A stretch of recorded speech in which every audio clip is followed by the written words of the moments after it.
নমস্কাৰ, মই দিগন্ত। তো এই ভিডিঅ'টো সকলোবোৰ স্মাৰ্টফোন ইউজাৰৰ কাৰণে এটা অতি ইম্পৰ্টেণ্ট ভিডিঅ' হ'ব পাৰে। আজিকালিৰ স্মাৰ্টফোনবোৰত এটা কমন প্ৰব্লেম হৈ আছে ডিছপ্লেত গ্ৰীণ লাইন অহা। স্পেচিয়েলি অলপ দামী ফোনবোৰত য'ত এমলেড, পিঅলেড, অলেড ডিছপ্লে থাকে তাত দেখা পোৱা যায়। তো এই প্ৰব্লেমটো 100% ফ্ৰী অফ কষ্টত কেনেকৈ ছল্ভ হ'ব পাৰে even after warranty period expired. তো সেইটোৱে মই এই ভিডিঅ'টোৰ যোগেদি আপোনালোকক জনাম।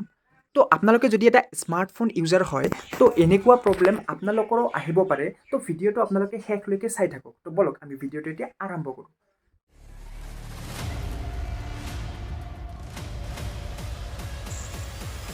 তো প্ৰথমতে আমি জানি লওঁ এই গ্ৰীণ লাইন প্ৰব্লেমটো কি।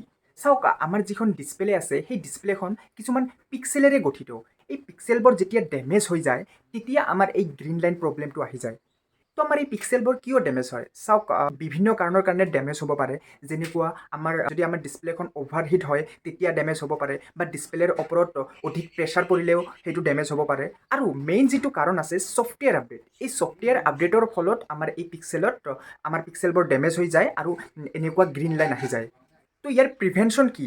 কেনেকৈ ইয়াক আমি ৰোধ কৰিব পাৰোঁ? তো ইয়াক ৰোধ কৰিবলৈ হ'লে তো প্ৰথমতে আমাৰ ডিছপ্লেখনক অ'ভাৰহিট হ'বলৈ নিদিব লাগিব।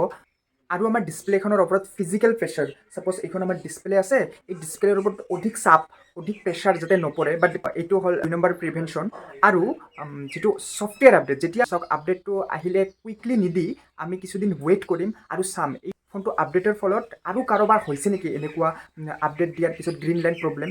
তো যদি আমি গম পাওঁ যে এনেকুৱা কোনো ইছ্যু নাই, তো তাৰ পিছতহে আমি ছফ্টৱেৰটো আপডেট দিম। এই 3টা পইণ্ট আমাৰ চাব লাগিব। তেতিয়া ধৰক আমাৰ চামহাও গ্ৰীণ লাইন আহি গ'ল, তো এতিয়া কি কৰিব লাগিব? তো ইয়াক আমি 100% ফ্ৰীত কেনেকৈ ছল্ভ কৰিম? তো আপোনালোকে যদি ইউটিউবত মাৰি দিয়ে যে এইটো প্ৰব্লেম কেনেকৈ ছল্ভ হ'ব, আপোনালোকে বিভিন্ন ভিডিঅ' পাব য'ত কিছুমানে পিক্সেল ৰান কৰাব ক'ব, এনেকুৱা বিভিন্ন এপ ছাজেষ্ট কৰিব, বা আপোনালোকে ডিছপ্লেত য'ত গ্ৰীণ লাইন আহি গৈছে তাক প্ৰেছাৰ দিব ক'ব। তো এইবোৰ আপোনালোকে নকৰিব, কাৰণ যদি আপোনালোকে চাপ প্ৰয়োগ কৰে বা ডিছপ্লেখন ভাঙিও যাব পাৰে, তেতিয়া আপোনালোকৰ ফ্ৰী অফ কষ্ট কেতিয়াও নহ'ব, আপোনালোকৰ পইচা যাব। তো আপোনালোকে কি কৰিব? আপোনালোকে ছাৰ্ভিচ চেণ্টাৰত যাব। আপোনালোকে ছাৰ্ভিচ চেণ্টাৰত গৈ চিম্পলি আপোনালোকে ফোনটো দিব, চাওক মোৰ ফোনটোৰ গ্ৰীণ লাইন আহি গৈছে ছফ্টৱেৰ আপডেটৰ পিছত। আপোনালোকে যেনেকৈ নহওক প্ৰব্লেমটো, আপোনালোকে এটা কথাই ক'ব যে মোৰ ফোনটোত গ্ৰীণ লাইন আহি গৈছে ছফ্টৱেৰ আপডেটৰ ফলত, তো এইটো আমাক ৰিপ্লেচ কৰি দিব লাগে। আপোনালোকৰ যদি ৱাৰেণ্টি পিৰিয়ড পাৰো হৈছে তথাপিও টেনশ্যন নাই, আপোনালোকৰ ডিছপ্লে ৰিপ্লেচ হৈ যাব। এইটো ফোন চাইছে আপোনালোকে, মোৰ লগত আছে Moto G52 ডিভাইচ। এই ফোনটোত গ্ৰীণ লাইন প্ৰব্লেম আহিছিলে। এইটো ফোনৰ ৱাৰেণ্টি পিৰিয়ড এক্সপায়াৰ্ড হোৱাৰ পিছতো ফ্ৰী অফ কষ্টত এইটো ৰিপ্লেচ হৈ আহিলে। তো ইয়াৰ কিছুমান মই ডাটা আপোনালোকক দেখুৱাই আছোঁ। এই ফোনটো যেতিয়া মই ছাৰ্ভিচ চেণ্টাৰত দিছিলোঁ তেতিয়া মোক এখন ডকুমেণ্ট প্ৰভাইড কৰিলে। মই আপোনালোকক দেখাই আছোঁ। এই ডকুমেণ্টখন মোক দিলে, এইখনক কেছ মেম' কয় চাগে। তো ইয়াতে আপোনালোকে দেখা পাব 21 তাৰিখ 9 মাহ 2023। এই তাৰিখত মই ফোনটো ছাবমিট কৰিলোঁ আমাৰ বঙাইগাঁও মটৰৱালা ছাৰ্ভিচ চেণ্টাৰত। এয়া চাওক, এইখন মোৰ অৰিজিনেল ইনভইচ হয়। ফোনটো মোৰ মটৰৱালা G52। আৰু ইয়াৰ অৰ্ডাৰ ডেটটো চাওক, 28 তাৰিখ 6 মাহ 2022। তো ডেটটো দেখাই আছোঁ আপোনালোকক।